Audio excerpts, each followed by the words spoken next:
Hey everybody, today I'll be putting on Sufix Castable Fluorocarbon line, and I'm going to be using this on my new Daiwa, my 3000. So wish me luck. Aloha guys, Goodbye Chris here. Now I showed this to you before. This is castable fluorocarbon. Now fluorocarbon normally is a very tough like leader line. It's clear, it'll sink.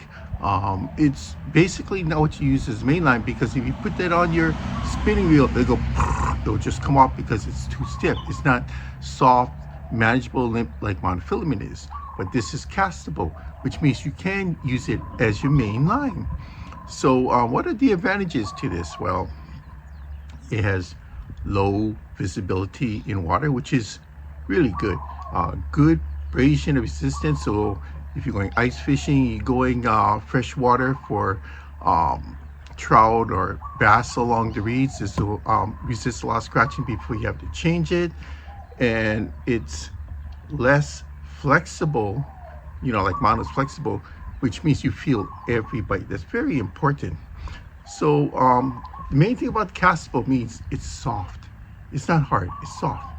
So you don't want to spool your reel only you have expensive line go if you just stick with the expensive leader type of material. You want this castable.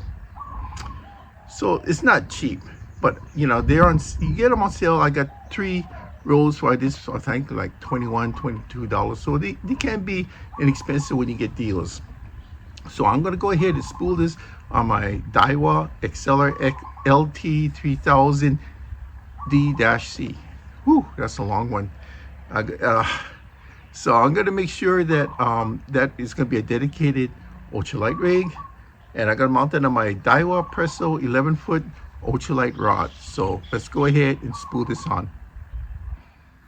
Already I'm kind of liking this because look, this is not stiff. I've handled fluorocarbon for a long time.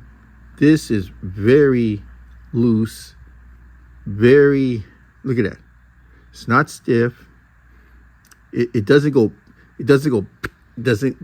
straighten up on you. Look at it. It just quite malleable is a better word for it. So let's give this a try. Okay, I'm being very impartial with this because I'm not related to any products I use nowadays. I just made a really tight knot on this, attaching the line to the spool, and it snapped at the knot when I really cinched it up. But I normally cinch it up pretty good. I keep forgetting this is only 5 pounds. So I did it again, and I still cinched it up, but not really hard, and it held pretty good. So it could be that I just dug the knot too deep because I was not paying attention that it's 5 pounds. With this fish on spooler, man, I love this thing. Don't want to keep sounding like a commercial, but with this I can do professional spooling at home. And every reel I've had thus far, I've been able to use this and it encompasses the whole reel. Isn't that great? Okay, see, here we are at the end, nothing left. Look at that. Now this is a 3000 spool, and it took up to that much of the spool, which tells me that you can top off a 2500 pretty good with this. And normally, if you did this with normal fluorocarbon, it would go, I mean, it would literally explode. It's not doing that here. It's limp, but not 100% limp. It's still retaining some rigidity and strength because it was on the spool. So there is a little bit of line memory, not a lot, but a little. But it looks, look at that. It does look pretty good. So check this out. This is my 11-foot Daiwa Presso. It's hard to get this size now. When I first did this video on this rod, they were all over. Now they're all pretty much gone, and I contacted a distributor. They said, you're the reason, because they all mentioned me. So, you still got the 9-footer. I was thinking about getting the 9 next, but this is a very good ultralight rod. My first application will be catching bait daytime and nighttime using this, so I can put it on my surf rigs and cast it out. But it might be fun catching some bonefish and jacks just for the sheer joy of it.